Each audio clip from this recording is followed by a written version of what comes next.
So I went to the largest 3D printing event in North America, Rapid TCT, and I interviewed several 3D printing vendors, Creality, Bambu, Elegoo. I mean, there was a ton there, but out of all of them, Bambu was the most interesting. While interviewing them, they completely interrupted and shut down my interview. So in this video, I'm gonna go over why they shut it down and what I think they're hiding. So Creality sponsored our trip to Rapid TCT. So obviously we started off our interviews and all of our content making there at the Creality booth. And then after that we hit Elegoo, and then I think Bambu might have been the third booth that we went to. And we stopped by, we played a few games, and they had some cool 3D printed games set up.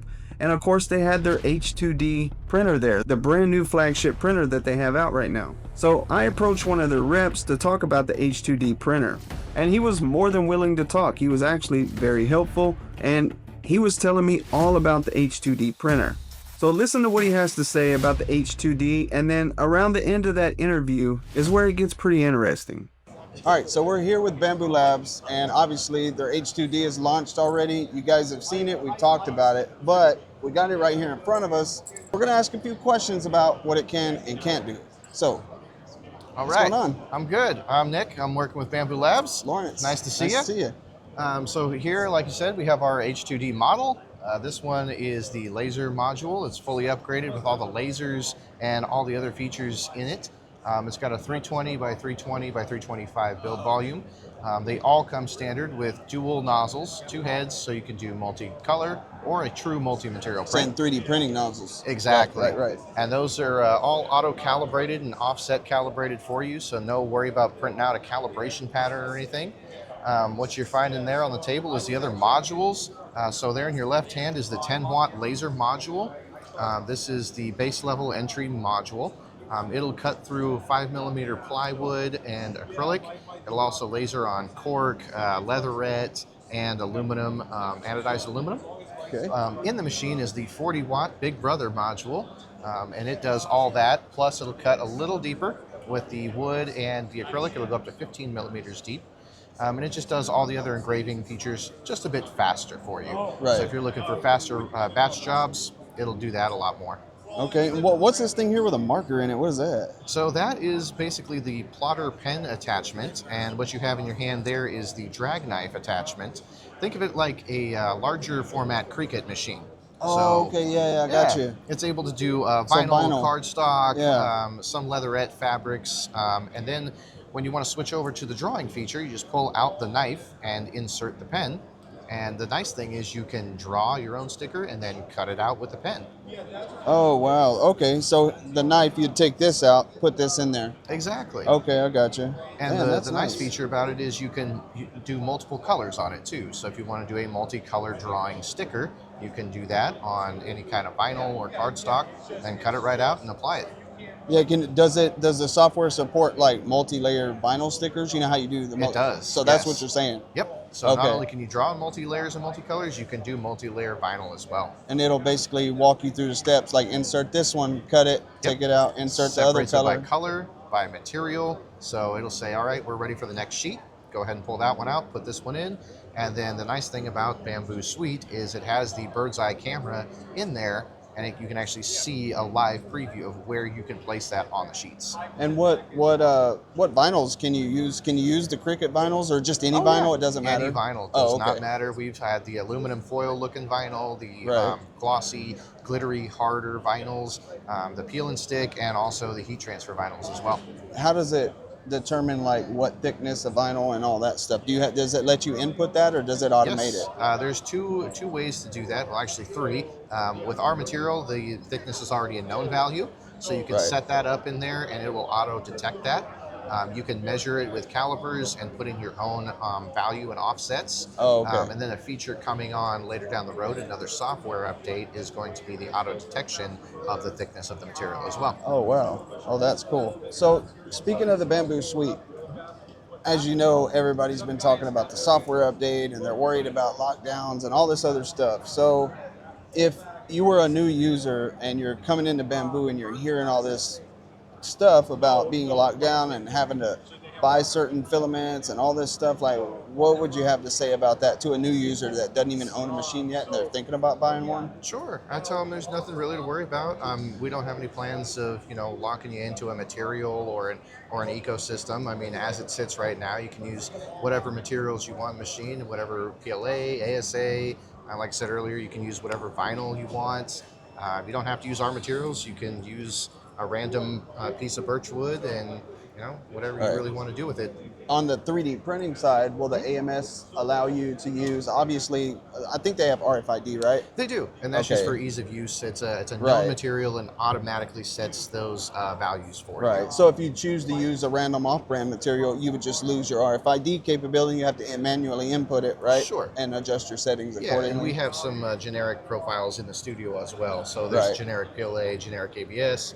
And we do those just so we get you close enough to where... Close enough, and then you can tune it. Yeah, you can always tune your temperatures and flows and values and everything. And the nice thing is we have a full wiki pages and articles on how to tune those values, how to tune your flows, your temperatures, what to look for in print quality and everything. Yeah, well, I'm glad we talked because I know a lot of people on my channel, they were worried about, the lockdown and just that update, that whole update fiasco that pushed out. I mean, it stirred up a whole nest, right? And it brought a bunch of questions. So yeah, good to hear that. Yeah, and there's always, the offline option as well. So if you want to take it and just do LAN only mode, you can do that. Yeah. We've also enabled the developer mode so you can have your own full control of it. So if you want to input your own subnet, your own LAN IP, all the security or less security of what you want, that's still in your hands. Well, speaking of developer mode, I think some people were worried about He's doing the chat with the map mode and all the firmware stuff. I'm sorry? Are you asking about authorization stuff? Relation? Oh, the LAN mode. LAN developer mode? The developer mode, yeah. You gotta go to Ken. Okay. Plugins and same as also. Sure. What is it? So Ken is our social media ambassador. Okay. He's got a lot more detail about all that LAN mode, developer mode, all that fun stuff. Oh, okay. Yeah. We'll cut that out. Don't worry about it. Yeah, no worries. Just know the basics that it's an option for you. Okay. So, yeah, we'll leave it at that. We don't have to know that. That's fine. Yeah. You can cut. So the hand that you see reaching to the video right there, that's another Bambu rep, and he's kind of the lead rep. You can tell by the way he's acting and the way he's talking and kind of moving around inside the booth. And I couldn't understand 100% of what he said. All I know is that it had something to do with, are you guys talking about developer mode? And then he told him something along the lines of, you don't talk to him about that. He needs to talk to this guy. Now, all I can gather from that is everything was okay up until I started talking about software, right? I went into this knowing that I was going to ask him about software. Now, this guy was kind of innocent in this whole thing, really. I mean, whenever he mentioned software, he basically opened the door for me to ask the question, which was, well, let's talk about software. So I asked about, the closed source stuff. And then I asked, okay, well, you say, okay, yeah, you can use the machine. You just have to go in dev mode. Well, cool. But from what I heard, if you go into dev mode, then you lose support and warranty and all this other stuff, right? So, I mean, it's, yeah, you can use the machine how you want to, or put it in LAN mode and you lose the ability to update your machine. But who wants to do that? Because there's constant updates coming out that make the machine better performance-wise, but then people don't want to connect to the Wi-Fi because they don't want to pull in that firmware update that's going to lock them down. And so, as you can see, whenever I asked about that, the guy was standing there watching the whole time. He was, I mean, if you could just see I wish you could see his face.